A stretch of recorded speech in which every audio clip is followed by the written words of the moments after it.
Hello friends, welcome to time study. Channel को subscribe करें, दोस्तों के साथ शेयर करें। वीडियो पसंद आए तो ज़रूर लाइक करें। यदि आपको इसका पीडीएफ चाहिए तो आप इस चैनल में जा सकते हैं, इसको ज्वाइन करें। टेलीग्राम का चैनल है जिसमें मैं टेस्ट भी लेता हूं और यहां पे आपको पीडीएफ में मिल जाएगा। तो पर्यावरण का सीरीज़ को आगे बढ़ाते हैं। कुछ इंपॉर्टेंट क्वेश्चन है जिसको हम लोग देखते हैं साथ में मिलकर। आइए, पहला क्वेश्चन, पर्यावरण ह्रास होता है दोस्तों। ह्रास मतलब खत्म होना या फिर उसका क्षय होना, ठीक है। तो पर्यावरण ह्रास होता है किस चीज़ से? प्राकृतिक प्रकोप से होता है, प्राकृतिक आपदा, पर्यावरण आघात, या इन सभी से? तो जो इसका आंसर है, इसका आंसर नंबर 4 इन सभी से है। प्राकृतिक प्रकोप, प्राकृतिक आपदा, प्राकृतिक आघात।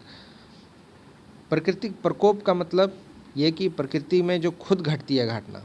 प्रकृति आपदा मतलब कुछ ऐसे प्राकृतिक घटनाएं जो कि बहुत ही डेंजरस साबित होता है, जो बहुत ही खतरनाक होता है, उसको आपदा कहते हैं। प्रकोप भी उसी को कहा जाता है।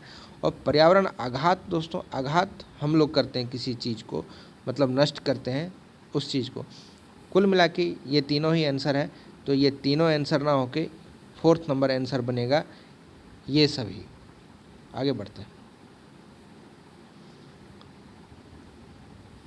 पृथ्वी पर जल जीवन का आधार है। जल की सतही व भूगर्भिक कमी को कहते हैं।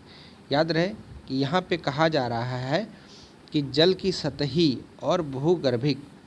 सतह मतलब मान लीजिए यह धरती है, धरती के सतह पर एक तालाब है तो वहाँ पे भी पानी है, और धरती के अंदर भी पानी है जहाँ हम कुएं से निकालते हैं या फिर बोरवेल से निकालते हैं। तो यहाँ भी पानी है और यहाँ भी पानी है। जब इसमें कमी हो जाए, इसमें जब कमी हो जाए तो उसको क्या कहेंगे? अकाल, सुखाड़, अनावृष्टि, त्रिकाल। इसको क्या कहेंगे दोस्तों? उसको कहेंगे सुखाड़, क्योंकि सब जगह जो है वो सूखापन धरती में होने लगता है और पानी की कमी हो जाती है। तो सुखाड़ इसका आंसर नंबर 1 होगा।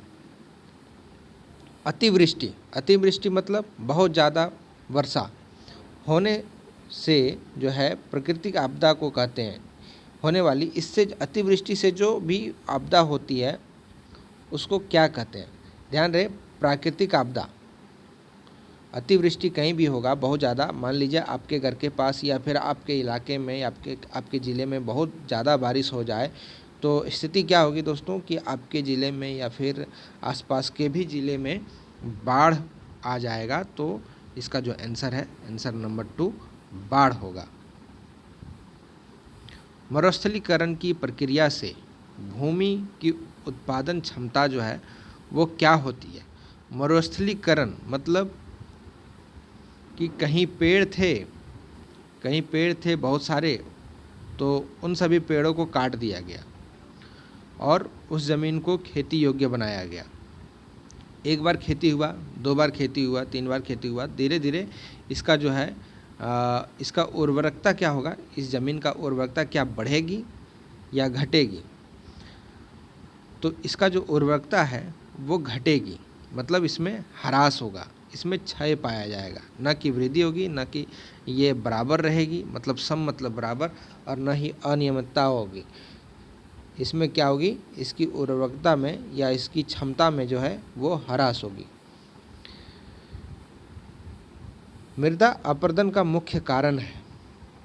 मृदा क्यों अपरदन होता है? अपरदन मतलब होता है दोस्तों कि नदी में आप देखे होंगे या फिर आपके घर के पास या कहीं भी आप एक बाल्टी ही बोलेंगे, एक बाल्टी पानी लीजिए या एक टब पानी लीजिए और उसको एक जगह पर उड़ेल दीजिए, ठीक है। तो जैसे ही आप इस पानी को एक जगह पर उड़ेलेंगे तो यहाँ से जो है ये मिट्टी बह के और अलग अलग जगह पे बह जाएगी और यहाँ पर एक गड्ढा बन जाएगा। तो कहने का मतलब यह है कि यहाँ जो गड्ढा बना पानी उझलने से, तो ये गड्ढे जो बने, मतलब गड्ढा जो बना, तो यहाँ का मिट्टी कहाँ गया भाई? तो ये बह गया मिट्टी, इसी को कहते हैं अपरदन, ठीक है। तो मृदा अपरदन जो है दोस्तों, मिट्टी बहना जो है वो किस कारण से होता है? वन की कटाई से, पशुचारण मतलब जो हम लोग पशु को पालते हैं, जो पशु खाता है घास फूस या पेड़ पौधे जो भी खाते हैं, पशुचरण से, खनन से या ये सभी से। तो इसका जो आंसर होगा ये होगा ये सभी से। खनन दोस्तों, खनन ये है कि मान लीजिए कि सपोज दैट एक लैंड था, मतलब एक धरती भूमि का एक क्षेत्र था जिसमें बहुत सारे पेड़ थे, ठीक है, लेकिन आगे चलकर यहाँ पता चला कि इसके अंदर बहुत सारा कोयला दबा हुआ है। तो सरकार के नज़र में ये आ गया और अब क्या करेगी सरकार, इसको जो है इस पे कंस्ट्रक्शन शुरू करेगी, अपना काम वो स्टार्ट करेगी। तो क्या करेगा कि पहले जितने भी पेड़ पौधे हैं सबको काट दिया जाएगा, उसके बाद ज़मीन को खोदा जाएगा और यहाँ से जो है कोयला को एक्सट्रैक्ट किया जाएगा, मतलब निकाला जाएगा। कहने मतलब कि इस भूमि का जो है उसका दुरुपयोग हम लोग किए, तो यही होता है खनन, ठीक है, किसी भी चीज़ को खोदना या कोड़ के निकालना। तो इसका जो आंसर होगा ये सभी होंगे दोस्तों, ये सभी, फोर्थ नंबर, ये सभी आंसर मृदा अपरदन का मुख्य कारण। वन विनाश होता है दोस्तों, मतलब वन का जो है वो विनाश होता है किस कारण से? जलाऊ लकड़ी की प्राप्ति के लिए, उद्योग धंधों की स्थापना के लिए, या कृषि विकास के लिए, या इन सभी से। तो ये इसका जो आंसर है दोस्तों ये सभी होंगे। हम लोग जलाऊ लकड़ी के लिए भी वन को काटते हैं, वन का विनाश करते हैं, उद्योग धंधा स्थापित करते हैं तो उसमें भी वन की कटाई होती है। कृषि विकास मतलब कृषि योग्य भूमि चाहिए तो वन तो खैर हम लोग पेड़ पौधे को काटेंगे नहीं तो खेत कैसे बनेगा। तो इसका जो आंसर है दोस्तों वो ये सभी वन के विनाश का कारण सभी को थे। ऑप्शन नंबर 4 ये सभी। वन विनाश से होता है, इससे क्या होता है दोस्तों? मान लीजिए पेड़ लगे हुए हैं तो बचपन में पढ़ाया जाता है कि जड़ें जो है वो मिट्टी को पकड़ के रखती है, ठीक है, यहाँ जो मिट्टी है इनको वो पकड़ के रखी है, जड़ें जो है मिट्टी को पकड़, पानी इधर से बहेगा तो मिट्टी को वो बहाकर नहीं ले जा सकेगा। मान लीजिए कि अभी 10% बह रहा है, पेड़ है तो जो पेड़ के जड़ें हैं ये 10% मिट्टी को ही बहने दे रहा, बाकी जो है 90% मिट्टी नहीं बह रहा। यदि पेड़ को हम काट दें तो 100% मिट्टी जो है वो बह के निकल ही जाएगी। तो वन विनाश से क्या होगा दोस्तों? पर्यावरण असंतुलित होगा, भू संरक्षण होगा, भूक्षरण होगा, भूक्षरण लिखा हुआ है, और हिमस्खलन होगा, या ये सभी होंगे। तो इसका जो आंसर होगा ये होगा आंसर नंबर 4 ये सभी। मृदा पेड़ पौधे के लिए क्या करती है? मट्टी पेड़ पौधे के लिए क्या करती है दोस्तों? पेड़ पौधे के लिए मृदा आधार के रूप में कार्य करती है। आधार है मृदा, उसके ऊपर वो पकड़ के है, उसका वो भोजन पोषण सभी कुछ मृदा से ही हो रहा, मिट्टी से ही हो रहा है। पेड़ पौधे की उर्वरता मृदा से ही पर ही निर्भर है। जी हाँ, मृदा पर ही है। पेड़ पौधे के लिए आवश्यक जल एवं पोषक तत्व मृदा से ही होते हैं। जी हाँ, सभी कुछ मृदा से होते हैं। तो इसका आंसर नंबर 4 ये सभी। जल का तेज बहाव मृदा की ऊपरी उपजाऊ सतह को बहाकर एक स्थान से दूसरे स्थान पर ले जाता है। किस सतह को दोस्तों? ऊपरी सतह को बहाकर एक स्थान से दूसरे स्थान पर ले जाता है। तो इसको हम क्या कहेंगे? साफ साफ शब्दों में मृदा की बहाव को, ठीक है, मृदा की बहाव को हम क्या कहेंगे?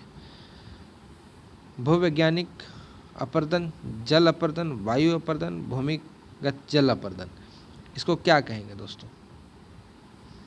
इसका जो आंसर होगा वो जल अपरदन होगा, क्योंकि इसमें जो है ये भूमिगत है, ये वायु है, और भूवैज्ञानिक अपरदन है। तो ये सभी नहीं होंगे, जल के साथ मृदा अपरदन होगा। यहाँ मृदा लिख लीजिएगा, मेरा मिस्टेक हो गया टाइप में। तो ये जो है ऑप्शन नंबर 2 मृदा और जल अपरदन दोनों एक साथ होंगे। तेज आंधी आया या तूफान आया, ठीक है, इससे जो है जलवायु के साथ जो मृदा का छंटाव हुआ है उसको क्या कहेंगे? उसको कहेंगे हम लोग तेज आंधी या जलवायु के साथ मृदा का छंटाव हो तो उसको क्या कहेंगे? जल अपरदन कहेंगे, वायु अपरदन कहेंगे, रेल अपरदन कहेंगे, भूस्खलन कहेंगे। तो इसका जो है इसको हम लोग कहेंगे वायु अपर्दन, क्योंकि आंधी और तूफान के कारण जो होती है हवाएं और मृदा जो चलती है तो उड़ जाती है बहुत सारी। याद रहे वर्षा नहीं हो रही है, इसमें वर्षा का बात नहीं किया गया है, तो सिर्फ हवा चल रही है तेज़ से, तो इसमें क्या होगा, वायु अपर्दन के कारण मृदा अपर्दन भी होगा। ठीक है, आगे बढ़ते हैं। पहाड़ों पर तेज वर्षा के दौरान पहाड़ी एक किनारे से लुढ़क कर नीचे आ जाती है। आपने देखा होगा कि एक पहाड़ है ऐसे करके, और यहाँ से एक चट्टान लुढ़क के नीचे आके गिर गई है और काफ़ी ज़्यादा यहाँ पे मलबा का ढेर लग गया है। तो इसको क्या कहेंगे दोस्तों, इसको भूस्खलन, भूकंप, इसको जलजला या फिर मृदा अपर्दन, इसको क्या कहेंगे दोस्तों, इसको कहेंगे भूस्खलन। जब भी किसी भूमि का एक पार्ट आकर गिरती है किसी दूसरे जगह पर, मतलब छूट के या फिर पिघल कर या फिर लुढ़क कर गिरती है, तो उसको हम भूस्खलन कहेंगे। ठीक है, भारत में सर्वाधिक ऊर्जा किस स्रोत से प्राप्त होता है? क्या जल विद्युत से प्राप्त होता है? वो स्रोत कौन सा है? जल विद्युत है, ताप विद्युत है, सौर विद्युत है या अणु विद्युत है? ये अणु विद्युत कुछ गलत लिखा गया, अणु में न ये ना होकर ये न होता, तो आप इसको थोड़ा करेक्शन कर लेना। तो जो इसका आंसर होगा दोस्तों, 1 मिनट, या जो इसका आंसर है ये होगा ताप विद्युत। ताप विद्युत से ही भारत में सर्वाधिक ऊर्जा का स्रोत को जो है, भारत को सबसे ज़्यादा स्रोत जो है ऊर्जा का, वो ताप विद्युत से ही मिलता है। दूसरे में आता है दोस्तों जल विद्युत। थोड़ा मैं बता दूं, जल विद्युत नदी के ऊपर, ये नदी बह रही है, इसके ऊपर डैम बना देते हैं, तो इसके पीछे जो है काफ़ी सारा रिजर्वायर, एक वाटर रिजर्वायर एक बन जाता है।